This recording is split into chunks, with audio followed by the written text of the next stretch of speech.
Welcome back to Establish the Edge. And when I think about today's episode and running back tiers, I think of a man who is breaking it down over at the Dynasty Life podcast, wherever you get your podcast, whichever feed you're on. And joining me today, of course, Theo Grimminger, who I first met when I was doing high stakes drafts in Las Vegas for FFPC. And that's where I want to actually start with you, Theo, is not Dynasty Leagues, but right now, Ashton Jeanty, Boise State running back, as we move on and fill out our rookie running back tiers, is in a best ball tier on FFPC alongside Derrick Henry and Christian McCaffrey and Devon Achane at the 1-2 turn. How are you handling that for the never too early tournament over on that site? I think that it's fine. I think that right now, when you're drafting Ashton Jeanty, you're talking about a really high upside pick.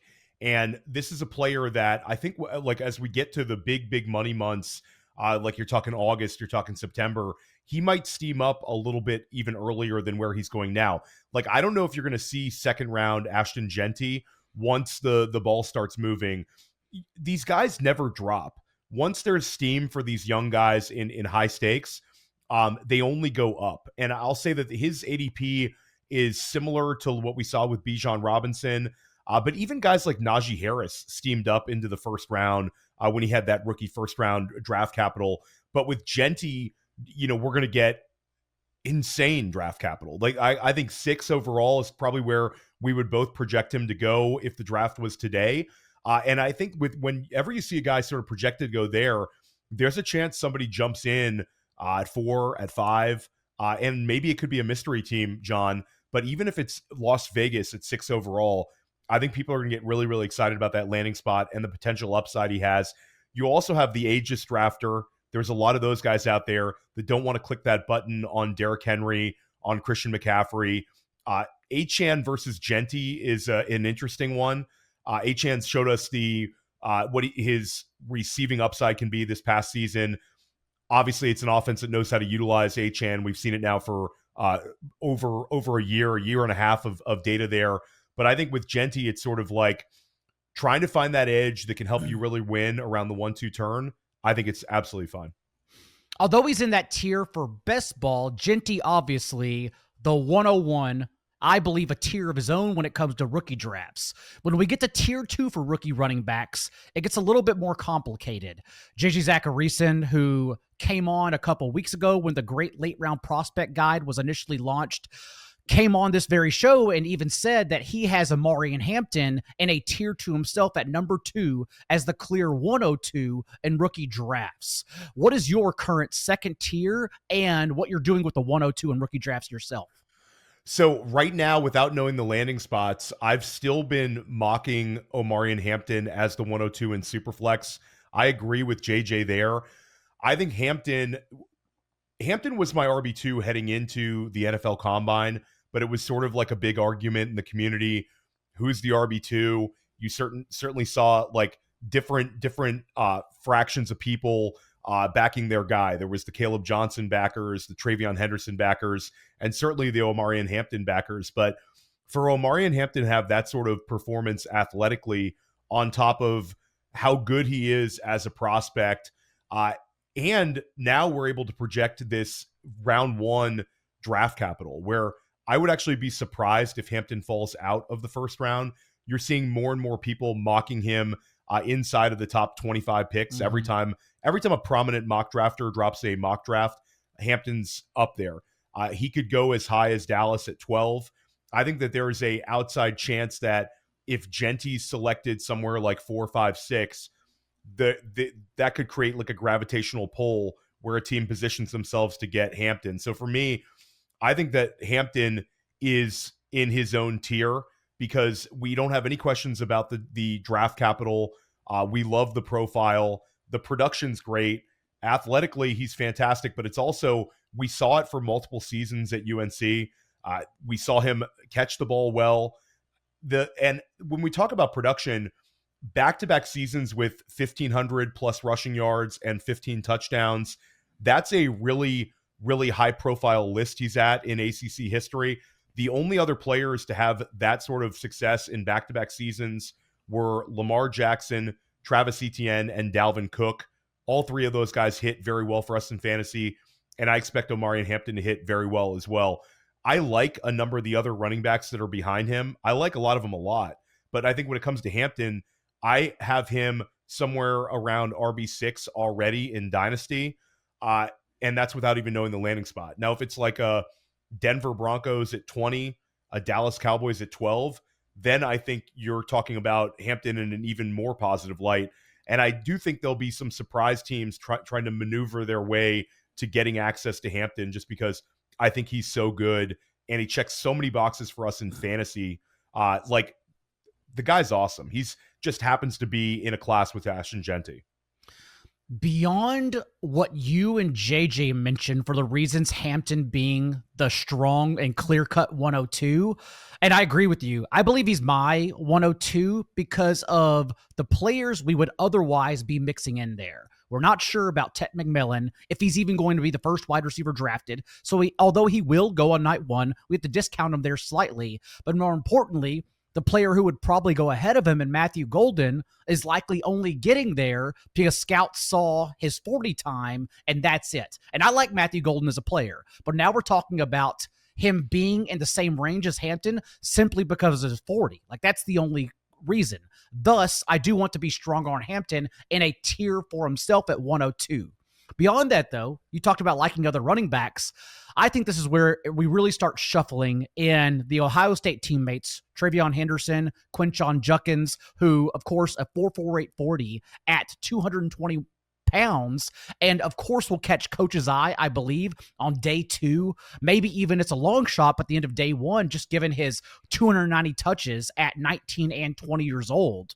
But also Caleb Johnson. And I personally, whenever Patrick Barnes, our YouTube guy, along with Ryan Fernandez, who do the thumbnails there, whenever they asked for my tiers, I separated Henderson and Judkins to tier 3 and then put Caleb Johnson in a tier of his own behind them, if only because of what Caleb showed at the combine with his poor, when we add up all the metrics, 65th percentile athleticism. But, Theo, I'm asking you, is that a mistake on my part? Like, should I have Caleb Johnson higher? Because we have seen running backs, like you mentioned, Dalvin Cook, who didn't exactly test well, but just ended up being good at the game, and thus it didn't matter. I think it's a really interesting question, and Caleb's my RB5. I think we have similar ideas of where these guys should be ranked. When it comes to Judkins and Henderson, I think just put him at 3-4. If I would put Henderson up higher, because I do think he's going to get better draft capital, and I actually think he's got a better chance of going in round 1 if we see a third running back go off the board. And I think he's got the receiving chops that we're really looking for in terms of fantasy. But Judkins is awesome as well. When it comes to Caleb Johnson, he's interesting because I really like him. You really like him. Anybody who kind of analyzes these prospects comes away liking him. But I think that the narrative with Caleb Johnson is he needs to land into a spot where he's going to absorb a lot of volume. It's a volume game when it comes to Johnson. Whereas Henderson, we talk about a high-value touch guy, a guy who could thrive in a committee. That's not Caleb Johnson. And I think when we factor in the NFL Combine, NFL teams, how aggressive will they be with the hyper-athletic running backs who are ranked right now behind Caleb Johnson? Is there a chance that he falls into a range with it goes a little bit later in the second round, falls into like that 45 to 65 range, where NFL teams might factor in guys that we weren't necessarily thinking about, like Bashal Tutin types, where NFL teams are chasing that Travion Henderson profile. They're chasing the big playability. I think big playability and explosiveness is going to be a big factor in this year's draft with separating some of these running backs. Caleb, when you start falling into that 45 to 65 range, the pathway to instant volume goes down a little bit. You also end up with in that range where teams say, I could just take Caleb and have an excellent backup running back, and maybe he's the next running back in Houston. Maybe he's the next running back in Baltimore. So, like a potential for him to be behind one of these veterans. So it's difficult to rank these guys before the NFL landing spots are known. And I think with Johnson, it's even more difficult because of the nature of his game and the narrative is of how is he going to come in and score a lot of fantasy points for us. I think the dream scenario for Caleb and sort of the correction for Caleb where, okay, we can breathe a big sigh of relief is he lands in that David Montgomery role. Chicago has those 2 second-round picks. That's sort of like the nuts landing spot for a guy with his profile is he's in a David Montgomery role in a Ben Johnson offense with, instead of having to compete with a Jahmyr Gibbs, it's a DeAndre Swift. That's sort of the dream scenario for Caleb. There's a couple other landing spots in round 2 where you could get really, really, really excited. But like you said, I think Judkins separated himself from Caleb Johnson athletically, and they were already really close for most in their rankings pre-combine. So Johnson's a guy I like. I think you're fine leaving him in like his own little mini tier. And I do think the draft capital will be round 2, but the second half of round 2, as opposed to Henderson and Judkins, who could both be off the board by pick 40. Do you think then, in turning it to a best ball lens, Caleb Johnson does warrant that 5th rookie running back coming off the board? Because that's what's happening with his ADP on both Underdog and FFPC. He's typically behind Henderson and Judkins and currently being drafted around 31-year-old Alvin Kamara, Kenneth Walker, that range of running backs. Yeah, I think for that one, it's sort of a lot of that, the ADP was sort of established before the combine where Caleb was steamed up to a really high range. Correct me if I'm wrong. I think he was, when we had like the initial Underdog ADP coming out, Caleb was like running back 18. I think that's going to drop a little bit. When it comes down to it, like I know for FFPC, he's right in that range where he's appealing now, where you're having to make a selection for him now, where it's Caleb versus guys like Tyrone Tracy, guys like Aaron Jones, guys like Tony Pollard. I like him more when it's that decision versus, like you said, a Kamara type. I'm going with Kamara. I'm going with Ken Walker. Certainly the landing spot could change that, but I think that the two guys you mentioned, they're going to score more points, and I think they have a better outlook right now. Certainly Caleb could be a guy where if he takes over a backfield in the second half of the year, you get that upside best ball pick. But for me, I'd lean to the veterans you mentioned.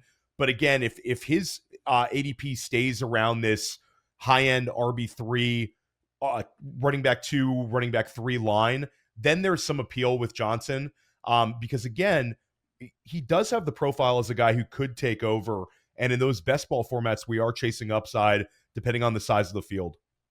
Okay, so let's, as you mentioned, keep Caleb Johnson in tier 3 with Henderson and Judkins, and let's go to tier 4 with rookie running backs. And that's where it becomes interesting because in rookie drafts, this is also the range where we start mixing in not only more wide receivers, but we probably see Cam Ward come off the board here just after the first, second round turn.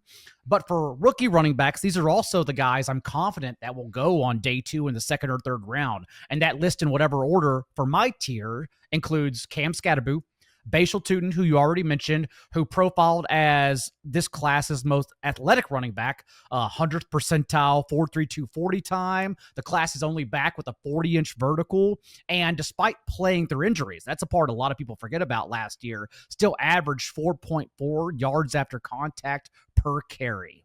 Devin Neal, who checked in at 212 pounds. RJ Harvey, another one of my favorites, 143 broken tackle the last 2 years, and at least 19 catches in all 3 seasons. So he does have multiple paths for upside at Central Florida. And then, of course, I'm adding DJ Giddens, despite his 5 drops last year, still 9.9% and 9.5% target shares the last 2 years. So that group of guys, I'm very confident on day 2. Your thoughts on that tier? Who would you add or take away? So I like where you're at. Devin Neal's a guy where when you watch him on film is awesome. But for us in fantasy football, the combine was a disappointment because Devin Neal was a guy who was supposed to run faster. I was at the Senior Bowl. There was a lot of chatter that Devin Neal was going to be a low 4.4 guy. Mm-hmm. I think just the fact that in this draft class, Devin Neal, I'm not sure he's going to be a round 3 selection. I think he could fall into round 4. So for me, Devin Neal, I pushed back a little bit. Now, of course, we have a chance to correct this right after the NFL draft. I love Tootin. I think Tootin's a guy that I've been moving up and up. I think he's sort of the arbitrage, the discount play to Travion Henderson. I think that NFL teams are going to embrace that athleticism more so this year. And the 4.3 240 at that frame, the vertical, the broad jump, I mean, everything there. And the fact that in college, this was a guy that performed at North Carolina A&T, transferred up to the ACC, produced there, and now we're checking all sorts of athletic boxes. Love your take on DJ Giddens. DJ Giddens also exceptionally athletic, plus 110 speed score guy. That's always been a good metric for us in fantasy football. I'll throw out a couple guys, and I'm with you. RJ Harvey I actually have as my RB6 overall. So I think I might even be higher than you on Harvey. I think Harvey's the guy where people don't like that he's a little bit older. People don't like that he's a little bit smaller. But this is a player that, like you mentioned, unbelievable production. I mean, besides Ashton Jeanty, there wasn't a more productive back in college over the last 2 seasons. Just exceptional production. He also was a guy that really impressed at the Senior Bowl as a receiver. I think you'll see that more so at the NFL level. And we don't really care about him being a little bit older, because if we're playing Dynasty correctly, we're looking at guys in 2-3 year windows at the running back spot. So it doesn't really matter to me that RJ Harvey is 24 and not 22 years old. Guys I would add into that tier, I would add Damian Martinez, who I'm higher on. Damian Martinez is going to be a guy that I think goes in round 3. This is a back that excelled at 2 separate schools, Oregon State and Miami. Checks off a lot of boxes for us in terms of athleticism, and also the fact that he's a very well-built 215. Played heavier than that at times. I think he slimmed down to run well, but he has a great frame, underrated as a receiver, and I think that he's the sort of back that everybody loves saying, like, this guy could be a James Conner type. Like, I think he could be a James Conner type for a number of NFL teams. Scattaboo, I have a little bit lower. He's like my running back 11, but this is a tier where I think you could extend it to him. And then the only other guy that I would look to push in there would be Ollie Gordon. Ollie Gordon is not a guy that I love, but I think his profile screams handcuff running back year 1 with a chance to earn touches. This guy was so productive, had a fall off this past year, but I think he's insulated with NFL teams on their boards, where the lowest I would see him being drafted is probably round 4. But I do think at the end of the day, if we see this running back monsoon where there's like 12 guys go off the board by the end of day 2, I think Ollie Gordon's name will be called at the end of round 3. This is a player where he's got the big frame, he's got the long wingspan. He had the incredible production 2 seasons ago, and then this past year, Oklahoma State was bad, and Ollie Gordon suffered for it. I think it sort of comes to a point where I just can't drop Ollie Gordon any lower. At the end of the day, I think the low end for him would be long-term kind of high-end handcuff. I think at some point we're going to see Ollie Gordon as a starter in the NFL. I think where I struggle with Damian Martinez is that he's not necessarily dynamic. Having said that, since we know draft capital most directly correlates with fantasy points for rookie running backs, he does, as you said, 215 pounds and did a lot of things NFL coaches like. If he were a 3rd round pick, that would not be shocking. So I should just ignore my analytical approach to his profile and probably be higher on him in drafts right now in best ball, if only because we do think he's going to get the draft capital. So that's a good point. I should push him higher. I will push Devin Neal down, as you said. The next group of guys, though, I'm not sure if they go on day 2. It's a handful of players I like, and that includes Ollie Gordon, as you said, and Dylan Sampson, Jarquez Hunter, Taj Brooks, who finished with the fastest 3-cone and shuttle among this year's class at 214 pounds. So I think he also is a player where, given that stop-start ability that those times suggest, I think the landing spot is important. Trevor Etienne, Brashad Smith, Woody Marks, and Raheem Sanders. So maybe it's just because I made that tier large. That's why I did not have Martinez up a tad higher. Your thoughts on that group of players? Yeah, I think that it's a really, really fun tier. And if this were last year, a lot of the names you mentioned would be guys we'd rank higher in the class. They just happen to be in a year where we almost have two running back classes together. Um, Sampson Yeah. has a lot of pathways here. I think there's some parallels with Dylan Sampson and James Cook, where we saw him years ago. People want to fade Tennessee players. This has been sort of an argument with a lot of dynasty analysts where, the Tennessee system has been one where we haven't really seen any of these guys hit. There's been an excessive amount of college production that hasn't necessarily translated to the NFL. We saw it a little bit this year with Cedric Tillman, where he hit pretty well in a small sample size. Jalen Wright never really got started. I'd say Sampson is a much better prospect than Jalen Wright was at this point in their evaluation process. And Wright was a guy where we podcasted last year, and I liked Jalen Wright. I know you did as well. Athletically, he checked off a ton of boxes, but with Sampson is interesting because he's 200 pounds, very elusive, had incredible production this year at Tennessee. I think he's interesting. The guy that you mentioned that I get super, super excited about is Brashard Smith. Brashard Smith, I think, is awesome. He was a standout at the Senior Bowl. He ran the sub 4.4 40 at the Combine. He's only 194 pounds at the Combine, but we weren't expecting him to be a heavy one. This year, in his 1 year of high-end running back production and volume at SMU, he really excelled as a runner, did better as a runner than maybe a lot of people anticipated. He has the background where, shout out to your guy, Evan Silva. Evan Silva always would talk about guys with special teams backgrounds as college prospects. They loved seeing that. Brashard Smith, electric as a return man. Really like some highlights there as a younger player at Miami. And he has the background as a wide receiver at Miami. We've just been on a nice little run here of wide receivers who convert to running back and have success for us in fantasy football. We saw it with Antonio Gibson. We saw it last year with Tyrone Tracy. I think Brashard Smith could be the next one.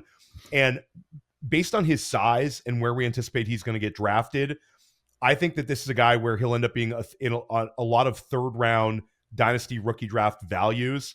If there's a guy who's going to be a day 3 pick that could hit like a Bucky Irving this past year, I think it could be Brashard Smith. I think he's electric. And I think that this is the kind of guy that could fit in very well in a committee backfield, but earn like all of the targets out of it. So I like Brashard Smith. I like that you're on Jarquez Hunter. That's been a guy where everybody likes him and then ranks him like running back 17. So I think I need to move him up a little bit. Glad to see you're on him.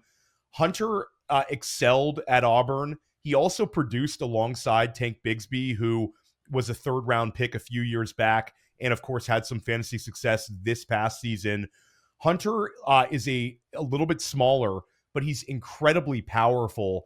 Some of the powerlifting numbers that Hunter had as a high school senior, high school junior are nuts. Like, athletically gifted guy. He was 195 pounds, I believe, in Mississippi, won the 5A powerlifting championship, had like a 600-pound squat in high school, like a 600-pound deadlift, 300-plus pound bench press. The guy was jumping out of pools, doing all this crazy athletic feats. And I think this is a guy where the market for this particular running back class is just pushing him down in a range where he's going to become a real value in our dynasty drafts. I think he's interesting. The one guy that I would mention that you didn't name was LaQuint Allen, who led the nation in receptions this past year at Syracuse. Long wingspan guy, younger player. Like Dylan Sampson, they're two of the younger backs in this class. I think Allen, if he lands well, for us in fantasy football, could be a guy where he's a very appealing kind of 3rd down specialist, pass catcher out of the backfield with a little bit of juice as a runner, just enough juice as a runner that he could end up being at some point this season in our fantasy lineups. So that would really be the only guy I'd kind of push in there. But Brashard Smith gets me hyped. Taj Brooks, you mentioned, like the volume's crazy for Brooks. Like, Yep. this is a guy where I think it was Thor Nystrom made the Zach Moss comparison in like a positive way. Mhm. I think that's a fair one when it comes to Brooks. And Brooks might be a 6th-round pick this year, 5th-round pick. So you're going to get him late as well. So that's a really fun tier, John. And I did not mention LeQuint Allen just yet because I have him in the next tier, but I'm listening.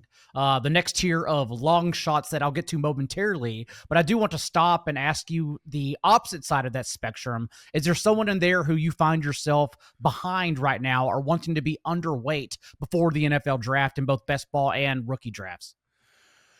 Yeah, I mean, when we're talking about some of these guys, it's the end game targets. I don't mind mixing it up when we don't know the landing spot when it comes to best ball. I'd say that the guy that I was a little bit underweight with was probably Scadaboo early because he steamed up so high, where he was going around like mid RB3 type price tag. For me, that was a little bit rich because I don't know that he's going to be this mid 3rd-round pick. I think that there's a chance that he could slip in the NFL draft because, again, we have some question marks about the straight line speed. We don't know how NFL teams are going to value his profile. He's a polarizing guy where there's a lot of really smart people out there that like Scadaboo. I know you like Scadaboo. JJ Zachariason likes Scadaboo. I know Scott Barrett really likes Scadaboo. But then for me, it's just this draft class has so many plus level athletes, and Scadaboo not running the 40. We have some question marks there. So for me, I've been a little underweight on him in best balls. I still have some exposure to him on underdog and stuff, but when it comes to like the FFPC contest, I haven't had the need to kind of pull the trigger too often because I'd rather take shots on some of those guys a little bit later. The other guys you mentioned, though, when we're talking about guys that go a little bit later, I don't mind spreading out the exposure because I do think it's a deep, deep class. And you don't want to get stuck holding the bag with exposure to one guy and he gets drafted as a potential RB3, where another guy might get drafted where he has a clear as day pathway to the RB2 spot, like we saw last year with guys like Tyrone Tracy and Bucky Irving, where they were running back 2s to start the season. So I don't mind kind of mixing up exposure when we're talking about guys who might go on day 3. And on this show, although JJ is high on Scadaboo, he did say for best ball, that player is clearly overvalued just because he's being hyped for the box scores. Obviously led his class in yards per route run this year as an every touch James Conner essentially, but you do have to close your eyes because we just don't know if the draft capital will follow, and he's not being treated as such right now in best ball drafts across sites. You keep mentioning, though, before we get to the long shots tier here, the Senior Bowl. And I love that because the Senior Bowl is part of my process for making accurate mock drafts. A lot of scouts go to the Senior Bowl, and then it truly seems like they shut their brains off afterwards. That's where the work is done. That's where the draft truly begins. And so what were some of your takeaways from the Senior Bowl? Is there anything that could help us get an edge here with these last guys that either stood out there or actually fell behind, like you mentioned Devin Neal did? I think for me, it was really the Brashard Smith. Brashard Smith was the guy at the Senior Bowl where I was sold. He was so good at the Senior Bowl, so explosive. And I think that there's a little bit of a correction in terms of the rankings with his weight.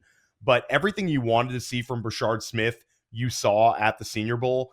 An absolute standout. Would have been a all Senior Bowl pick if you were putting together like a all Senior Bowl team. So for me, like the Senior Bowl this year, you walked away not really disliking any of the running back performances. For me, the Senior Bowl was really more some takeaways with the wide receivers, where maybe I was a little bit ahead on guys like Jalen Knoll, Jaden Higgins, Jack Betch. And now the market sort of corrected itself. And certainly you're not going to get that obscenely low value on guys like Knoll coming up. I know that he's a guy that's corrected on a number of sites, but running back wise, I think the Senior Bowl, you get there and you just really like the running back class. I'll throw Marcus Yarns was also good down there. There was just so many guys at the Senior Bowl who perform well at the running back position that people walked away saying, if this is like running back 10 and below, then we've got ourselves a really, really good class. And it's continued throughout the combine and all of our evaluative process. This is just a unbelievable year at the running back position, and really could be a transformative year for us in Dynasty with a lot of these running backs coming in and making a huge impact. Like 2 years from now, John, we could be talking about our redraft rankings, and it's so many 2025 running backs as the RB1s, RB2s.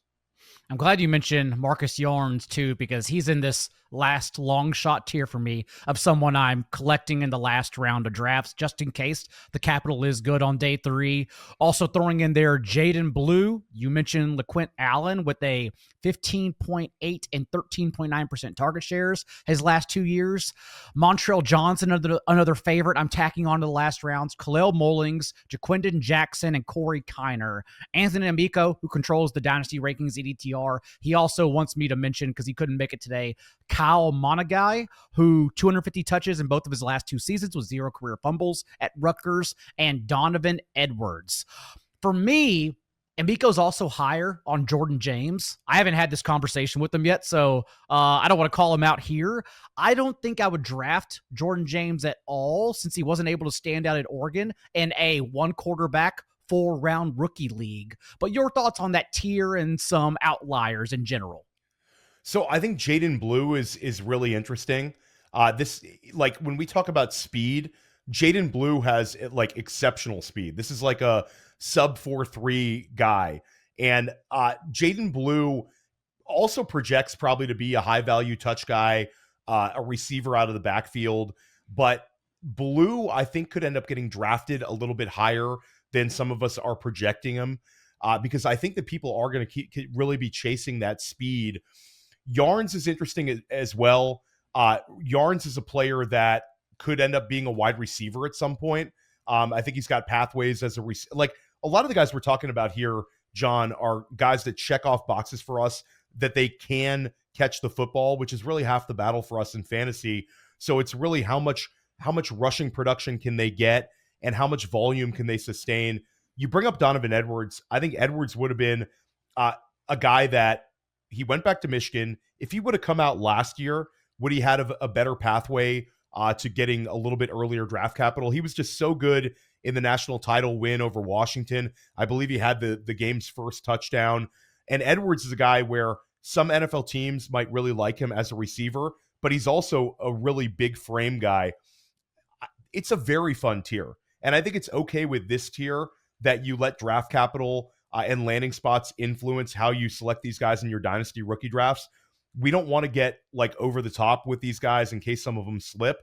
But you've mentioned several players who have speed and have receiving ability, and we've got to just see how it shakes out. But Jaden Blue, super, super fast. Like, this is a guy that can absolutely fly. And I think this is a guy where heading into the season was looked at as like a late day 3 selection. Now there's some steam where Jaden Blue might be like an early round 4 guy. And we've seen these kind of round 4 guys, when they land well, they have potential pathways. We saw it with Dameon Pierce. We saw it last year with Bucky Irving. Jaden Blue, with that speed, some NFL team might want to feature it right away. I want to step back for just a moment before we get out of here, because I know you've been doing a lot of rookie drafts and keeping in tune with ADP.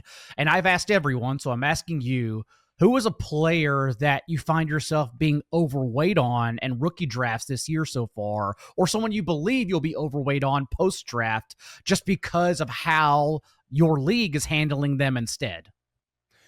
I mentioned Brashard Smith. That would certainly be on the low end. Jalen Noel's been a guy where he's been an easy click for me. That's a good one. In the second round too, John, where like Jalen Noel, I think, could still be a top 40 pick in the NFL draft, but he's still going to fall to us in second rounds of dynasty rookie drafts. It's hard for me to envision a scenario where Jalen Noel ends up steaming up to like the 109, 110 range, where we're like, okay, now we've got to kind of really have to think about it. I think Noel's just going to fall into that range where he's going to be accessible and you're not going to have to give up a whole lot to get him. I love the tight ends. For me, I've taken in non-tight end premium formats, I've still been trying to get as much access to Tyler Warren and Colston Loveland as possible. And in the FFPC, I play a lot of my dynasty in FFPC. I've been trying to maneuver myself into like the top 6-7 picks in single QB, the top 10 in Superflex, because I want to walk away at the end of the day with a ton of exposure to these guys. I think both of these guys have potential to be top 5 dynasty tight ends for a long period of time. And I think both these guys have a opportunity to have a huge impact next season as rookies. And I think both of them are going to end up being selected inside the top 20 picks in the NFL draft, with Tyler Warren having a chance to go inside the top 10. So I've been on those tight ends. I also like the kind of next group of tight ends. I'm a big fan of Elijah Arroyo. I think Elijah Arroyo is going to end up being a second-round pick in the NFL draft, but he's overly athletic, only had 1 year of production at Miami. But when you hear this coaching staff talk about him, combined with the performance he put down in Mobile at the Senior Bowl, I think Arroyo just projects to be a fantasy asset at the tight end spot, and I'm getting him a lot cheaper. And now that Mason Taylor and Terrence Ferguson have steamed up and the Harold Fannin drafter will always be there, I'm able to get Elijah Arroyo sometimes as like the tight end 4, tight end 5 in some drafts. So I'm willing to take that chance as well. Running back, transformative year. Tight end, potentially transformative year. And I'll take wide receiver values as they come. Wide receiver wise, there's a few guys I like in this class. But again, I think this is the year where you really want to invest in running back whenever you can, because it's just so deep and so many of these guys could hit. I want to have access to the end. And John, it's funny. It's like maybe the best year ever for third round and fourth round values in our rookie drafts, because again, some of these running backs are going to fall. So yeah, that's sort of where I've been at. Not to catch you off guard, but what is an example of a trade you've been making to get in, as you said, into the 106, 107 range, just to have a chance to draft a handful of these guys that are beyond quarterback position?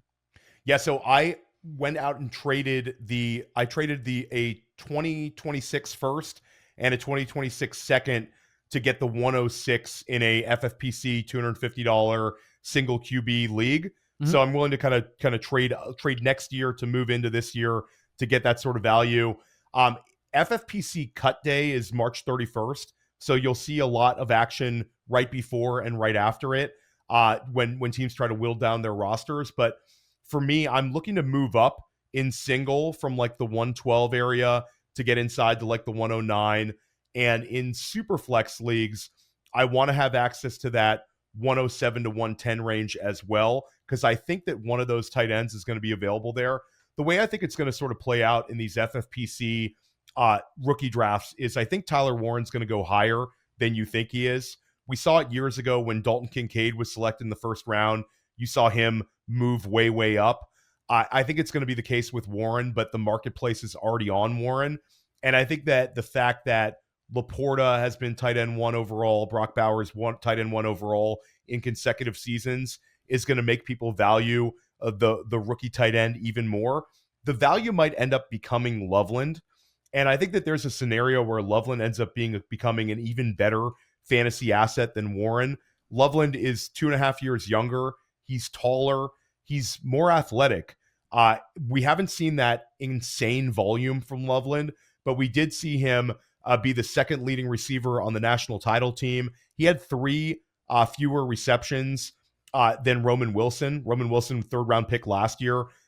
Roman Wilson only had 3 more receptions than him. So, and then Colston Loveland this year, it was sort of like Sam Laporta was at Iowa, where the receiving production was not excessive, but he completely dominated a team that didn't really have a high passing volume. Led the team in targets, led the team in receptions, touchdowns, receiving yardage. Colston Loveland is awesome. He was a quick starter at Michigan. And I think this is a guy where we could be looking back a few years from now saying, I wish I had more exposure to Colston Loveland. Why didn't I just take him in every single rookie draft? So both of those tight ends are special. Go ahead and try to position yourself to get them, even if it's not tight end premium, John. Loveland, who is actually Amico's number 1 tight end in this year's class. Same tier as Warren, since we expect them both to be drafted closely, but Amico does have Loveland over Warren as well. And Theo, I dare anyone else to tier the entire athletic, elite 2025 rookie running back class in all of 40 minutes. Tell everyone else where they can find what you're working on. Yeah, so you can find my written work and my podcast at Player Profiler and at Fantasy Points. You can find Dynasty Life anywhere you get your podcasts. We've been dropping multiple episodes a week. Yeah, John, just getting ready for the NFL draft like you are, grinding away. I feel like I'm doing shows like this multiple times a day, but this is like the most fun in the year, the most fun time of year for Dynasty.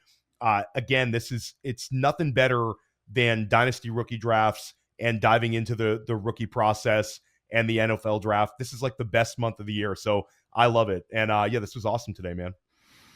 I will be back next week with a mock draft for fantasy purposes. So until then, remember, be a little bit kinder than what's required. We'll see you next time.